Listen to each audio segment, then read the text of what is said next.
So the first thing to realize is that manufacturing environments are generating ever increasing amounts of data. You have the manufacturing equipment, you have the increasing prevalence of cheap sensor technology, you have more applications and solutions generating data for compliance, reporting, measuring, monitoring, etc. And while a lot of these applications and solutions do solve a specific problem, without an overarching strategy that pulls it all together, the net result is a lot of data silos or data islands that are not well connected.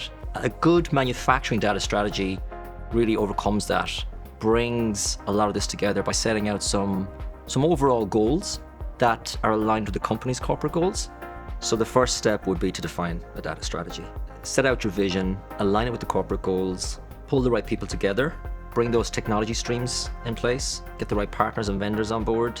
Bringing the stakeholders together is also a key step. Again, that could be corporate level, that could be at the site level. It ensures that everyone is on the same page and is tied into that success. Harmonizing that, having a central strategy to make sure all operational functions are working to the same standard is vital. Making sure that we're modeling that data consistently, that we're defining the data in the same way across all those functions. It means ultimately that you're comparing apples with apples. You can see what's happening on one site versus another.